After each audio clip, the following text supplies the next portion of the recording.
late model sportsman drivers compete for 200 miles in the Coca-Cola 200.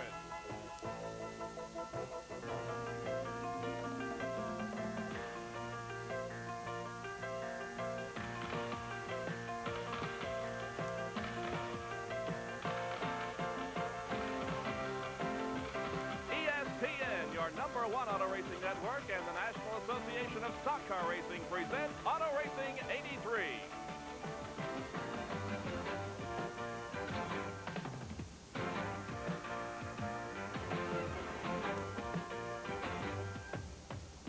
Auto Racing 83 is brought to you by Pennzoil, makers of Penn Motor Oil. Quality in every extra mile.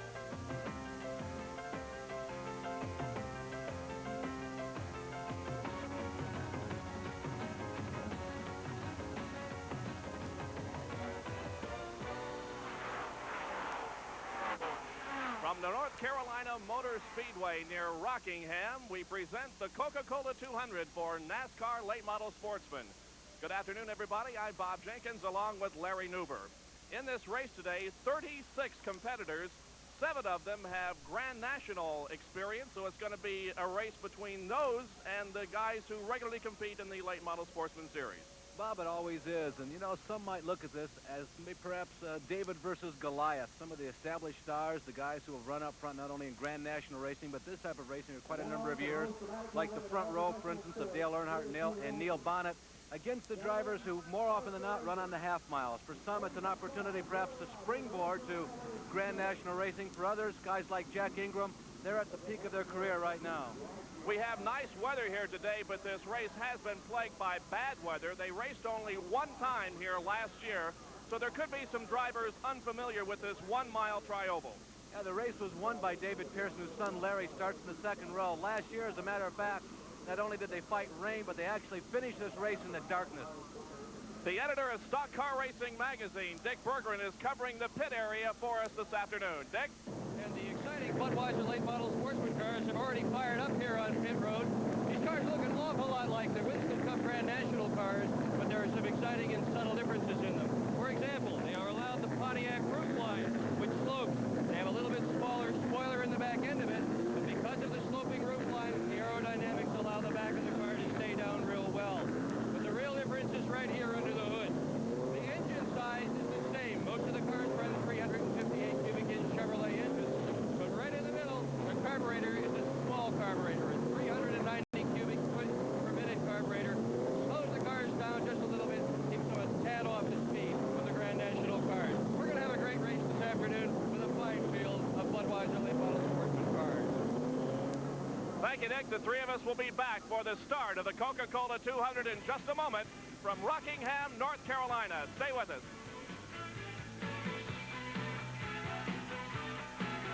Not a week goes by that someone doesn't come up and ask me to sign a can of Pennzoil. I'm always happy to put my name on a Pennzoil can because I believe in what's in it. Engine protection you can trust. That's why people ask for Pennzoil. Now what I'm really waiting for is someone to come up and say, Arnie, I got this tractor I'd like you to sign. Pennzoil. Quality protection. Ask for it. Now, Timex brings the power of the computer within reach of more people than ever before. The Timex Sinclair 1000, a personal computer designed to be easier to use and to own. For $99.95, power to organize, power to learn. And now Timex is offering a $15 rebate off this incredibly low price. The Timex Sinclair 1000. The power is within your reach. Howard Spokes meet Bump 32, Route 16. Melvin Foster, Pothole 44, Route 12. Now small car owners meet the Monroe Gasmatics, the first gas-charged American-made shock designed to cushion small car bumps. They ride so good, Monroe will even replace them if they don't give you the best ride ever. And now, in Monroe's Bump Stops Here sweepstakes, you can win up to $10,000 and over 100 other prizes. See your participating retailer for details. Mr. Post? Need some help? I'm your Bell System Yellow Pages representative, here to help you. I'm in the Yellow Pages. Look at all those trees. 10 acres. We specialize in dwarf fruit trees. say that in the yellow pages, where 4 out of 5 people let their fingers do the walking. That is helpful. Hi. This is Mrs. Poser. I'm interested in all your fruit trees. Oh, you must have a big backyard. Get the yellow pages talking. Dwarf fruit trees. Let your fingers do the walking. Back at North Carolina Motor Speedway, where 36 competitors in the NASCAR Late Model Sportsman Division have begun to pull onto this 1-mile tri-oval for the Coca-Cola 200. And now we set the starting lineup for today's race. On the front row in car number 15, the Wrangler Pontiac from Mooresville, North Carolina, Dale Earnhardt. Outside, car 75, Neil Bonnet from Hueytown, Alabama. Second row, Larry Pearson, and number 11, Jack Ingram. In row number 3, car number 89, Jeff Bodine, and 00, Sam Ard. In row number 4, Bobby Allison, car 88, Pete Silva in number 1. In row number 5, car number 26, John Utzman, and 28, Phil Parsons. In the 6th row, Tommy Ellis in car 12, and Dale Jarrett in car 32. In the 7th row, Morgan Shepherd in car 52, and Butch Lindley in 01. In the 8th row, car number 23, Davey Allison, and 24, Glenn Jarrett. In the 9th row, car number 6, Tommy Houston, and 95, Bubba Nissen. The 10th row, Larry Hoopaw and Barry Bostic. In the 11th row, car 29, Satch Worley, and 42, Alan Powell. In the 12th row, car number 34, L.D. Ottinger, and 86, Mike Watts. In the 13th row, car number 25, George Tolton, and 67, Glenn Armstrong. In the 14th row, John Linville and Harry Lee Hill. In the 15th row will be Ronnie Silver and Howard Rose. In row number 16, Chip McLean and J.D. McDuffie. Row number 17 in this afternoon's race consists of Bosco Lowe and Junior Miller. And in the 18th row, David Weiss and 68, Larry Groves. Back down to Dick Berggren in the pit area. Dick? Well, one of the cars that we're going to be watching in this race is Sam Ard, the white 00 automobile. He's got a different engine in his car than every other car in the field. Specifically, the engine is smaller. The rules allow him, because he has a smaller engine, to run a lighter car. In addition, he's going to get better gas mileage as a result of running the smaller engine, and he should be able to get a little bit further between pit stops. So we're going to keep our eye on Ard. And the pace car has pulled into the pit area, and the green flag is out, and the Coca-Cola 200 underway from Rockingham. 36 cars begin to string out as the leader, Dale Earnhardt, leads them through turn number 2 and down the backstretch. Right behind Dale Earnhardt is Neil Bonnet in car number 75. They set the cars into the 3rd and 4th turn. The banking here is 25 degrees. The speeds are near 150 miles an hour. Here's the completion of lap number 1. It's Dale Earnhardt leading, followed by Neil Bonnet. Running 3rd is the defending champion of this division, Jack Ingram. Bob, many observers feel this could turn out to be a survival of the fittest. This racetrack has a reputation for being hard on equipment and hard on drivers. It's a tough racetrack. It is a one-groove track, although you can pass. But it takes a lot of courage and a high degree of skill, and it could be very demanding for these late model drivers. You have to stay in that racing groove the vast majority of the day. Once in a while, they apply to this racetrack what is called bear grease. Actually, it's a driveway sealer, much like you put on your driveway at home. And outside of the groove, this racetrack tends to be very slick, and we may see evidence of that later this afternoon. But for right now, a 3-car battle down the tri-oval in front of the main grandstand here, as 3 cars are hooked up in a draft, and yes, indeed, they can draft here on this 1-mile track. It's Dale Earnhardt, followed by Neil Bonnet, and then Jack Ingram. Something to watch for in the corners. Once a car gets out of that groove, it's down on the bottom of the racetrack and gets about 1 lane up. You see the lanes marked by white lines, just like in a highway. If you get to the center lane on that racetrack, usually that means somebody has nosed underneath you or your car is not handling properly, and you may be in trouble if you're attempting to move up. It's a long race, 200 miles, and so nobody will be really battling for the position early in the race. Those, of course, who started near the back of the field will try to move up. Now we see Neil Bonnet pulling right alongside Dale Earnhardt as they head into turn number 3, and we have a car that's smoking very badly. trying to get a number on that car. It's number 32, driven by Dale Jarrett from Conover, North Carolina, the son of former Grand National champion Ned Jarrett. Dale Jarrett with a very badly smoking car, and he gets the black flag as he comes down in front of the main grandstand and the NASCAR officials. The new leader in this race is Neil Bonnet in car 75. Dale Earnhardt, who had taken the lead drop of the green flag, now settles back into a draft behind Neil Bonnet. Here they are off of turn number 4 onto the tri-oval, and 6 laps have been completed with Neil Bonnet shown as the leader. Jack Ingram continuing to run in 3rd position. Maybe the most ultimate of all the drafters would have to be Dale Earnhardt. And the last time by past and through the tri-oval, you saw how close Earnhardt tucked in behind Neil Bonnet. Let's see if he does it again. A lot of drafting going on for a racetrack as we look at Dale Jarrett coming to a stop in the pit area. A lot of drafting going on early for a track that doesn't figure to have that big of a factor involved for drafting. So Dale Jarrett in car number 32 with some problems here in the early going. That's the Pet Dairy Pontiac. Neil started this race in 12th position, qualifying at 137 miles an hour. But obvious problems with that car. The crew has put the hood down on it. We'll see if Dale can get back out into the competition. Yes, he is. Back out onto the racetrack, Dale Jarrett. 6th and 7th position battle involves the number 28 car, driven by Phil Parsons, and the 21 of Larry Pearson. Well, Phil Parsons, of course, the man who's been a regular on this series for quite some time now, the last 2 or 3 seasons, very successful. There he is. And that green and white painted number 28, the younger brother of the established Grand National star Benny Parsons, although Phil beginning to make a name for himself in 1983 in Grand National racing. And as we go back to the leader, we find that Dale Earnhardt has moved into the lead once again. Neil Bonnet falling back into 2nd position. And Dick Berggren is covering the pit area for us. Dick? And we have a spin down in the 4th turn. Spin in the 4th turn. A car has crashed into the inside retaining wall. That is the number 68 car, driven by Lamar Graves. 23-year-old driver has struck the inside retaining wall coming off of the 4th turn, very near the pit entrance. So the yellow comes out, the caution flag being displayed by the NASCAR officials. These cars do race to the yellow as they do in Grand National competition. Here is a replay of what happened down there in turn 4. Well, Bob, there was no other race car around him. It looks like Lamar simply lost control coming out of this very tricky turn number 4. Our spotters indicate to us he actually began to lose a handle on that race car as early as turn number 3. And he caromed off the 25-degree banks of turns number 3 and number 4, and finally the car got completely out from underneath Lamar as he came off the 4th turn and approached the tri-oval. So all the cars have slowed down now. We see Dale Jarrett moving into the pit area once again behind the car that has crashed down in turn number 4.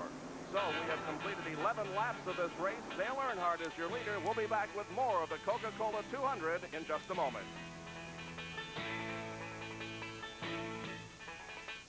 You know there's just one Simonized Super Poly car finish. For beating, for shine, we dare you to compare it to the leading professionally applied poly treatment.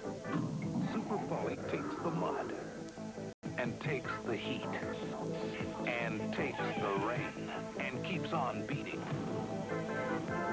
Now how can you top that? Super Poly in a new pump spray. Now you can have that Simonized Super Poly finish in minutes. Super Poly, it's the hard finish, made easy. This buzz for everyone who knows they've got what it takes to get the job. This buzz for you, for all you do, the king of beer is coming through. Yeah, just for you, that distinctively clean, crisp taste that says Budweiser. For all you do. Hey, this buzz for you. Most guys spend Sunday taking it easy. Not me. When I'm racing the Bennett, there's no taking it easy. So I'm out here early before a race trying to relax. Just me and my scope. Just a pinch gives me real tobacco pleasure without lighting up. And that wintergreen flavor's a real winner. Go smokeless with Skoal or Copenhagen. A pinch is all it takes. It takes more than just sun and rain to grow a healthy lawn and garden. So get help with quality yard care supplies from True Value hardware stores.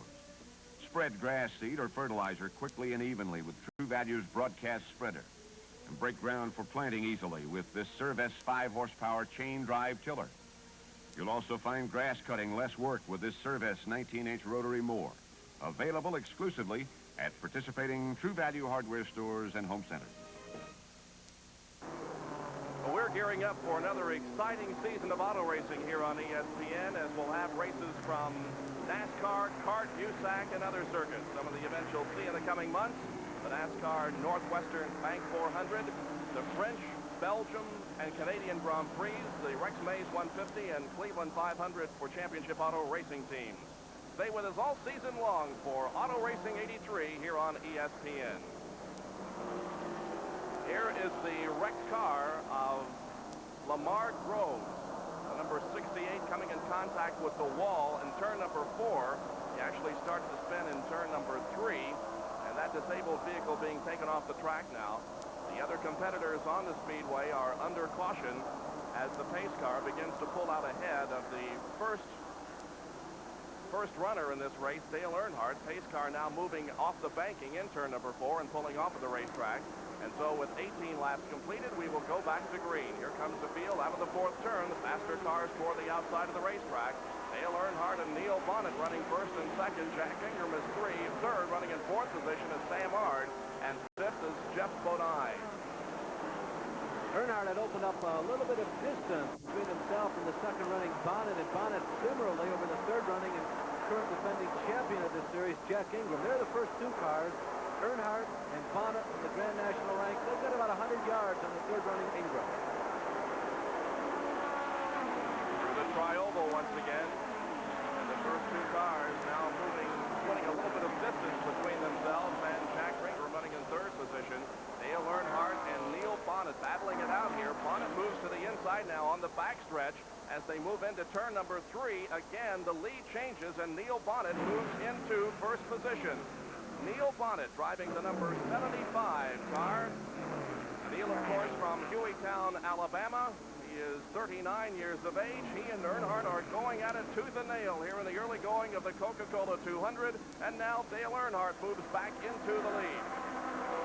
They ran 29 races a year ago in this series as we watched this thrilling tussle between these 2 top race drivers. Not only can they run on the national speedways, the high bank super speedways, the long tracks, but also the short tracks. They had 29 races last year, as now we see Sam Ard moving up there. Earnhardt won twice. Neil Bonnet did not win once. And it looks like that Neil Bonnet is falling back. He is now back into 4th position. Earnhardt is the leader. Now Sam Ard has moved into 2nd position. In 3rd place is Jeff Bodine in car number 89, and 4th place belongs to Neil Bonnet. Dale Earnhardt is the leader, but 2nd, 3rd, and 4th positions have changed in the last lap. Sam Ard, who finished 2nd in the point standings last year behind Jack Ingram, is running 2nd now. Dale Earnhardt maintaining the lead as Earnhardt now approaches some slower traffic. Lapping will begin very soon. The guy on the prowl is Bodine. He's just outside of your picture right now. It's a bright red car. There's Dale Earnhardt in the upper right-hand side of your screen. He's the current leader. Jeff Bodine is really on the move. There he is, that yellow number 89, the yellow numbered red car. Bodine has jumped from 6th to now 2nd as he goes inside of Sam Ard in the last 2 laps. Some nice driving here. Here is Sam Ard in number 0, or double 0. He got high in turn number 4. You can see the car fishtailing. He almost lost it, and that enabled Jeff Bodine to move inside of him. So now it is Sam Ard who is running in 3rd position. Bodine is 2nd. Dale Earnhardt maintaining the lead and has stretched out the advantage to about 15 to 20 car lengths. 24 laps have been completed of 197 that will make up this 200-mile race. There's Sam Ard, the number 00. Sam hails from Asheboro, North Carolina. Started here this afternoon in 6th position. Sam is 44 years of age. 44 years old. He's been racing for about a quarter of a century, about 25 years. We're talking about the guy 2nd in line there on your screen, that white, red number 00 Sam Ard, a man who was the regional Mid-Atlantic champion for these race cars a year ago. Now Now Neil Bonnet is sneaking up on the back bumper of that 00 car driven by Art as they go high to pass some of the back markers in this race. Some of those being passed include the number 37 driven by Chip Lane Jr. of Kernersville, North Carolina. Now Neil Bonnet pulls alongside Sam Art as they once again go into turn number 1. Dale Earnhardt seemingly with everything his own way. Bodine had been hung up in traffic. Remember, Jeff Bodine runs second as we look at the third running. Neil Bonnet there in the red and white number 75 and the fourth running Sam Art. Bodine and Bonnet had been hung up in traffic, and I really expected Jeff Bodine to try and move in on Dale Earnhardt, but it hasn't happened. Earnhardt has a comfortable lead at this point. The 6th and 7th position battle here involving the number 11 driven by Jack Ingram from Asheville, North Carolina. He is the 4-time champion of this division and the defending champion of this division. Ingram has always driven the brown number 11. He's one of the craggy old veterans, really, of late model sportsman, late model stock car racing. He's the kind of guy who, on the racetrack, as Jeff Bodine comes into the pits, Bob. So the driver who had moved up into second position and was looking very strong is into the pits for a change of tires on the right side. That is Jeff Bodine, the Rookie of the Year in 1982 in the Grand National Division. Jeff Bodine from Pleasant Garden, North Carolina, 33 years of age. They're changing rubber on the right side of that car, and we might mention at this point that the pit stops are much slower than they are in Grand National competition. Very good reason for that. They are limited to 1 air jack, Larry. Yeah, only 1 gun, and no matter how many tires you plan on changing, and they do have a rule about the number of tires you can change on the short track. But no matter how many you choose to change, you just have that 1 wrench to work with. This is a long and lengthy stop for Bodine, obviously on schedule coming in as early as he did. Bob, I would speculate that they may have had some type of vibration and they're just changing everything on the car to try and eliminate it. But in a race like this, going less than 200 laps, it's pretty likely that Jeff just ended his chances of victory. As Bodine pulls back into competition, here is the leader, Dale Earnhardt. In second position, now about a half a straightaway behind, is Neil Bonnet. Sam Art is running in third place. In fourth is Jack Ingram, and in fifth position, the number 28, driven by Phil Parsons. So Dale Earnhardt has now lengthened his lead considerably here, as the battle at this time really is for third, fourth, and fifth position. Jack Ingram in the number 11, and Phil Parsons in car number 28 doing battle. And right behind them is Bobby Allison, of course, another of the Grand National records. Bobby has not won a late model sportsman race in quite some time. There is Art in 00, followed right by Ingram, 2 guys who have done battle against each other many, many times in the last 2.5 decades. And right behind them, one of the youngsters on this trail, Phil Parsons, in the green and white number 28, former Rookie of the Year in the International Sedan Series. And running in 7th position, right behind Bobby Allison in that white number 88 car, is Morgan Shepherd in car number 52. Now, Morgan had a problem here yesterday in practice and qualifying.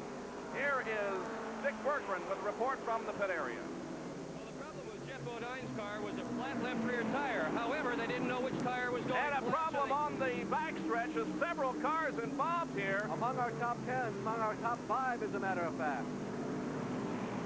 Well, we have tried to go to Dick Berggren on a couple of occasions here, and each time we have been interrupted by an accident. And among those involved, Sam Art, whose car rests against the outside retaining wall. Also, Jack Ingram involved in this accident, and Phil Parsons in number 28. So, 3 of the cars running in the top 10 involved in the incident, right in the middle of the backstretch, and this is how it all happened, Larry. Well, it looks like one of the back markers spun as that group of cars running 3rd through 8th came through there, and Art got pinched by somebody else, went to the outside retaining wall. Ingram spins around. Phil Parsons comes up on the scene with nowhere to go. Head on, Jack Ingram, and even Larry Pearson, who was also running in the top 10 in that yellow and white number 21, becomes involved.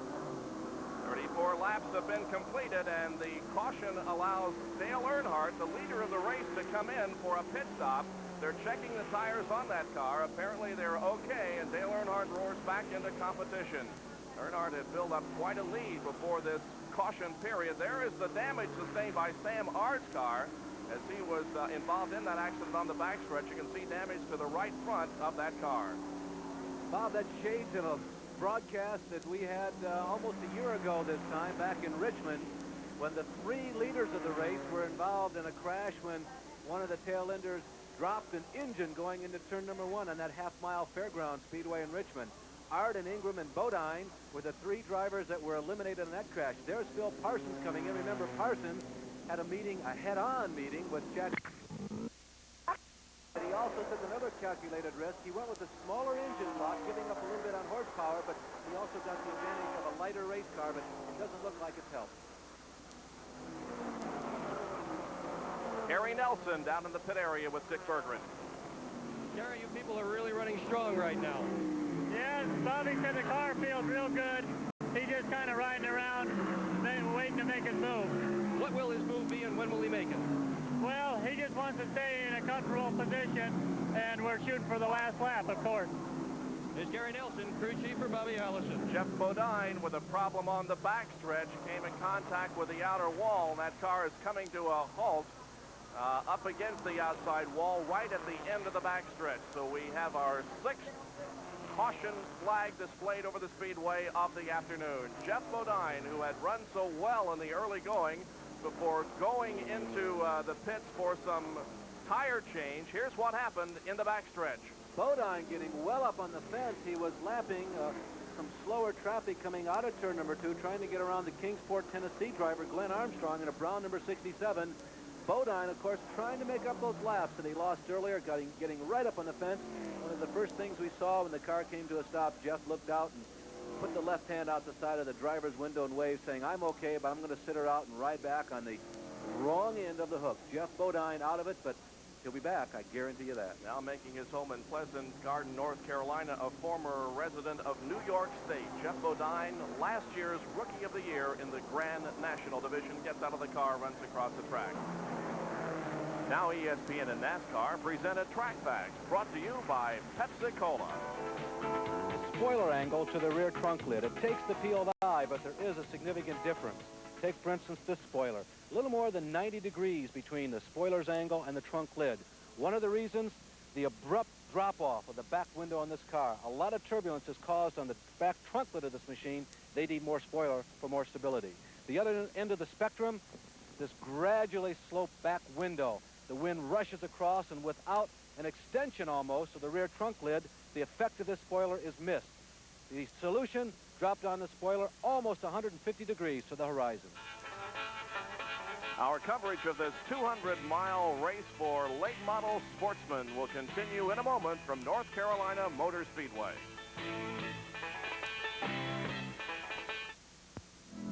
Now, Timex brings the power of the computer within reach of more people than ever before. The Timex Sinclair 1000, a personal computer designed to be easier to use and to own. For $99.95, power to organize, power to learn. And now Timex is offering a $15 rebate off this incredibly low price. The Timex Sinclair 1000. The power is within your reach. The future of car wax is new Bodyguard by Simonize. A durable wax that's also fast.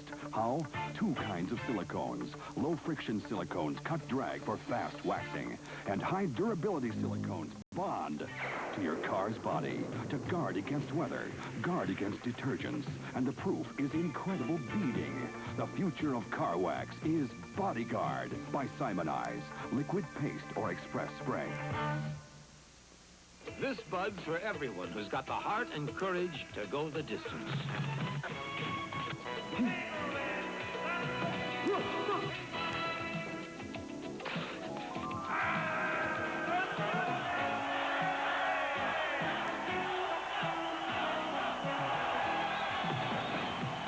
Yeah, just for you. That distinctively clean, crisp taste that says Budweiser.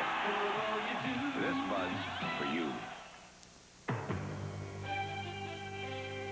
We just stole this new Nissan Sentra. New Nissan Sentra. You need this car. We stole it. For only $49.49. Ultra mileage. Front-wheel drive. Plenty of power. 5-passenger room. Still only $49.49. I need this car. You need a Nissan Sentra. Got some wheat. I'm with Jeff Bodine in the pit area. Jeff, what happened in that accident? Well, I was coming back up to some slow cars, and coming off the second corner, a guy had lost it, and I was on the outside of him, and he just squeezed me into the wall. You look all right. What kind of shape's the car in? No, I'm fine. It hit pretty hard, so I imagine the car's bent pretty good. You're out for the day. Right. And as Jeff Bodine watches from the infield, the green flag comes back out, and we are racing on lap number 127. Dale Earnhardt maintaining the lead with Neil Bonnet running in second position. Running in third place at this time is Bobby Allison. Fourth, the number 01 of Butch Lindley, and fifth, the number 70 of Bosco Lowe. Sixth is L.D. Ottinger, seventh is Tommy Houston, eighth is Jack Ingram, ninth Phil Parsons, and 10th place Sam Ard. 68 laps to go. 6 cars are on the lead lap. At the vanguard, of course, is Earnhardt, the guy who's in 6th position, just barely on the lead lap. It seems like every time the leaders get around and get ready to lap him, a caution flag flies. It's Bosco Lowe. But there's Earnhardt in a Wrangler Jeans number 15, a car that, in a color combination that was one of the innovators of the paint schemes in NASCAR racing. You didn't see that many two-tone cars really in Grand National racing until Earnhardt came around a couple of years ago, and they really did bring about some major changes in the look of the race cars and look of the field in general. Earnhardt running the late model sportsman division here this afternoon. Bobby Allison, you see the white car, the number 88, the number that he made famous last year, although the number had some credit to its credit before the 1982 season. But Allison running number 88, he runs in second position. He's had a tough race. The car wasn't going all that well early on, but he's really made the most of it in the last 40 or 50 laps. It's been a race pretty much dominated, though, by Dale Earnhardt, at least to this point. This is the third race of the 1983 season for these late model sportsmen. The first race of the year at Daytona International Speedway this year won by Darrell Waltrip, and the most recent outing at Richmond, Virginia was won by Sam Ard. Dale Earnhardt and Neil Bonnet have traded the lead back and forth 9 times this afternoon here at North Carolina Motor Speedway for the lead. And Dale Earnhardt is looking very strong at this point as he leads the other competitors down the backstretch, moving into turn number 3. Neil Bonnet running in third position, and that number 75 car behind second place Bobby Allison in number 88. Phil Parsons is fourth there in line. Phil, however, is at least 1 lap down because of some problems earlier in the event. Well, here's something to ponder. We figure certainly if the first 120, 130 laps are any indication, there will be additional caution flags. But Bob, interestingly enough, none of the leaders pitted during the last caution flag. I don't think they can go the distance. So if we stay green, we could have some very exciting pit stops. There is Tommy Ellis in the red number 12 getting underneath L.D. Ottinger. Ottinger started deep in the pack. He's been able to stay on the lead lap. Ottinger started on the inside of the 12th row, that 23rd position in that orange and yellow number 34. Ellis, remember, lost several laps early on. He was just out there puttering around, a very uncommon position for Tommy Ellis to be in. Tommy's back up to speed. Ottinger now runs in 5th position, unofficially still on the lead lap, but he just got passed by Tommy Ellis. 2 former champions out there doing battle. Tommy Ellis, the late model sportsman champ in 1981. L.D. Ottinger was the champion of this division twice in 1975 and 76. The third red car that is in your screen is the number 6 car of Tommy Houston. Bobby Allison has been inching closer or holding his ground or biting his time. Is he trying it as hard as he can to keep up with Dale Earnhardt? Right now, we don't know. His crew chief, Gary Nelson, as we have a spin in turn number 4. Turn number 4. Car number 97 involved Harry Lee Hill out of Lexington, North Carolina, the modified driver who doesn't get on the big tracks all that often in a 1-mile racetrack for a lot of these late model sportsman competitors. That's a big track. Harry Lee coming to a stop, going the wrong direction on the inside. We were about to comment that Gary Nelson, Bobby Allison's crew chief, would have us believe that Bobby's got something left, and he's just setting up Dale Earnhardt. A lap ago, Tommy Houston, number 6, got a little loose up there in turn 4, and I wondered then if there might be some debris or oil on the track. And just shortly after that, then Hill did spin and to the inside of the track. The number 26 of John Utzman coming into the pit area. John from Bluff City, Tennessee. That car screeches to a halt, and the pit crew goes to work on it.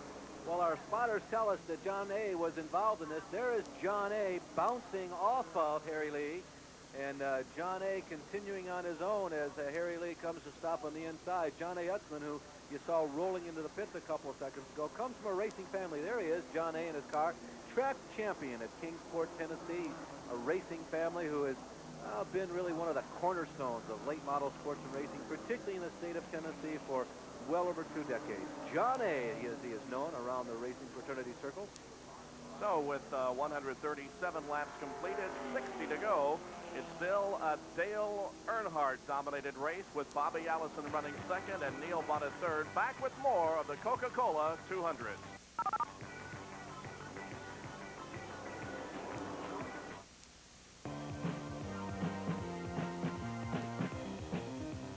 Hi, this is Richard Petty.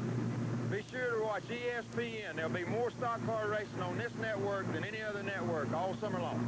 Follow NASCAR's King and the rest of the Grand National Circuit Court with Auto Racing 83 here on ESPN. Hi, I'm Wesley Phillips with the Tampa Bay Bandits. Won't you join us here on ESPN as we take on the Chicago Blitz Saturday, April the 2nd at 8 o'clock. This is the beat-up tire that came off the left front of John A. Utzman's car. As you can see, it's well worn out. That's the result of an earlier wreck, but then the one he just had also cut the tire. This one's definitely done. The Wrangler crew says that they're going to be able to go all the way without an additional fuel stop. So we might be setting up for an exciting finish here to see whether all these guys are going to have to come in for fuel or whether they're going to be able to make it all the way to the checkered flag without stopping again. Very interesting situation is developing here because these guys came in for their last stop right about lap 100 as we look at the leaderboard at this point with 57 laps to go. And under normal circumstances, they could not go the distance without an additional fuel stop. But nobody came in, none of the leaders at least, during this most recent caution. Well, as you look at the leaderboard, Earnhardt, Allison, followed by Neil Bonnet, Butch Lindley, and Ottinger all in the same lap. We've had a lot of caution flag laps, Bob, and I think they all feel because of the large number of cautions, they can go almost 100 laps. They told us before the race, only 90. Back to racing we go as the green flag is waved to Dale Earnhardt and the other drivers still in this race. Well, the big question mark continues to be Allison. He not asleep with the switch, but he certainly got out drag raced by Earnhardt when the light pole lit up and went green.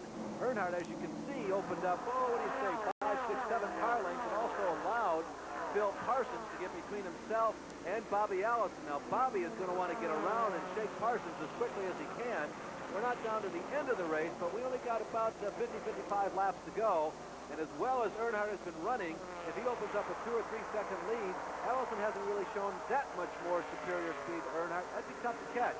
Earnhardt leads. There's Phil Parsons, at least a lap down, second in line, but in the top 10 in the race. Bobby Allison, second in the race, right now going to work on Phil Parsons. Bobby Allison running in second position. Bobby Allison finished 17th in the Goodies 300 at Daytona International Raceway earlier this year and is in second place right now behind Dale Earnhardt here at the North Carolina Motor Speedway in Rockingham. The car between the leader Dale Earnhardt and second place Bobby Allison is Phil Parsons, the number 28. Phil Parsons runs in 9th position right now, 2 laps off the pace. Here's a guy who won one of the most exciting races on one of the most demanding late model sportsman tracks in 1982. He won at Bristol. He also sat on the pole in Charlotte, and I guess you'd have to say, if you've been watching this guy's career, that 1982 may have been his year of greatest improvement, although back in '78, in his first year as an international sedan racer, Phil Parsons we're talking about, was the Rookie of the Year in a 2-year period running in sedan racing, and right now he is the meat in a Bobby Allison-Dale Earnhardt sandwich. In a 2-year period, Phil Parsons won 5 races on the International Sedan Series. Allison slips by as Parsons drops way down low, and Bobby passing trouble in turn number 2. We have cars spinning off of turn number 2 and hitting the inside wall, and at least 2 other cars now involved here. The number 61 is involved. Bob, there is significant damage to the outside retaining wall. I think somebody has hit the wall very hard. There is some debris on the racetrack. We cannot see the car, which was the primary car involved. I think he's right down on the bottom. of the exit of turn number 2, but someone has hit very hard up there. There is the remains, it appears, of the front fender and bumper, and you can see the debris littering the exit of turn number, the front end or the back end. One end of that car has been ripped completely off. The safety crew is right now checking with the driver. Somebody hitting very hard coming out at turn number 2. Kind of hard to say whether the car is facing toward the first or the fourth turn. The car involved is Bubba Nissen, number 95. He's moving around, Bob. Yes, he is, as a matter of fact. It is the front end of the car. Now we can see very clearly Bubba has been able to get his helmet off, it appears, and is moving around in that car. But, boy, he did hit very, very hard right off of turn number 2, just as you go straighten out to go down the backstretch. There is a separation between steel guardrail and cement guardrail, and he hit just as the Armco steel barrier ends and the concrete begins. Bubba is one of the young drivers in late model sportsman racing. We're going to be delayed for quite some time. You can see he punched a hole literally in the Armco steel right there. Also broke a couple of railroad ties that support the Armco. They had this problem on Thursday.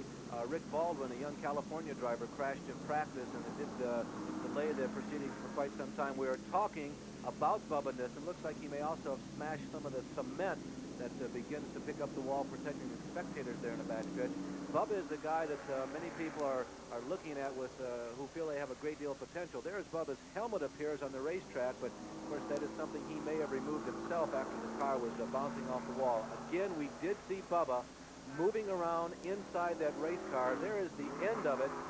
No way of telling what happened, but there is the debris of Bubba's car littering the racetrack, and several other competitors driving over the debris. I'm sure we've got some flattened tires.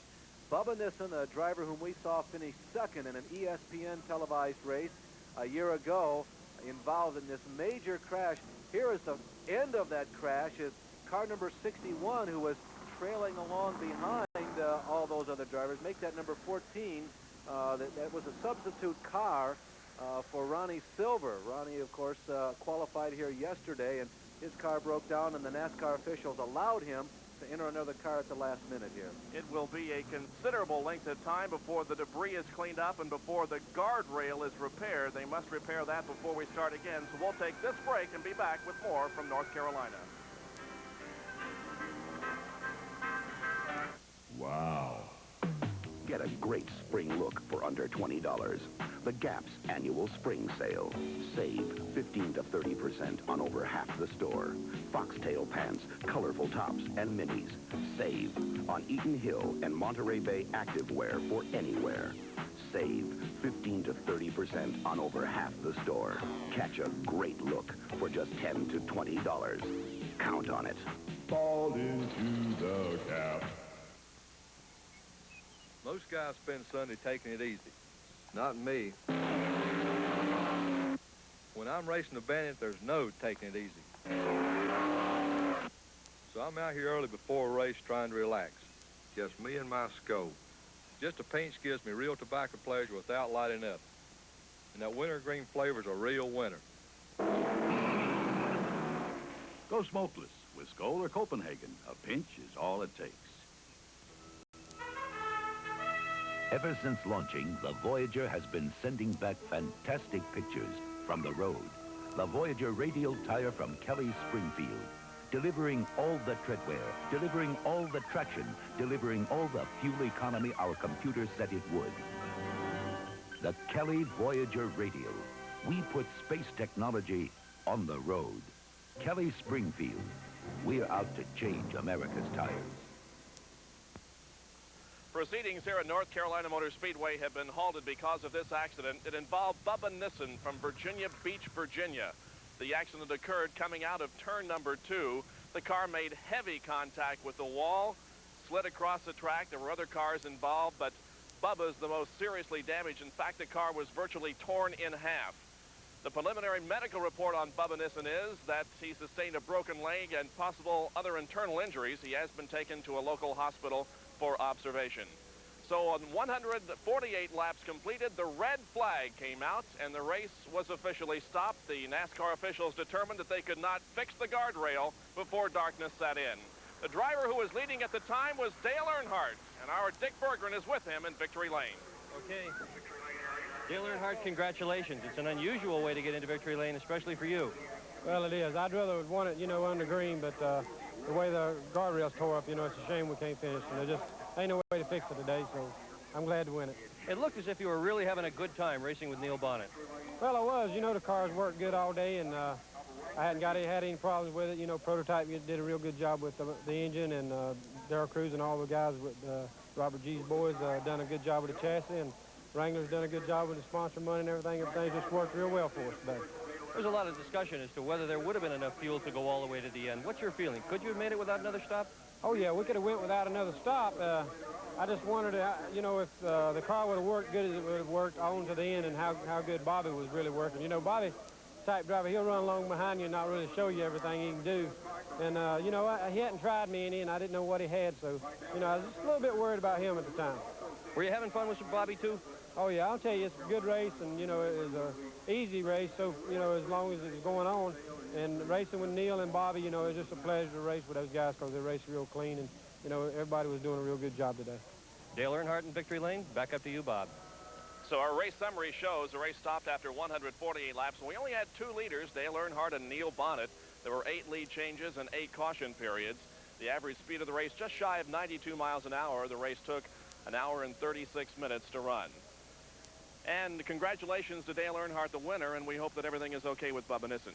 Well, Bob, you think about the Nissen accident, it's kind of an opportunity to look at a little bit of the behind-the-scenes personality of the sport.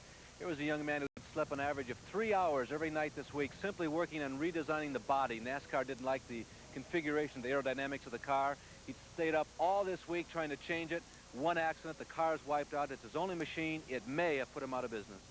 So as we look at the final 20 finishers here, we will say goodbye from Rockingham, North Carolina. This is Bob Jenkins for Larry Nuber and Dick Berggren. So long, everyone.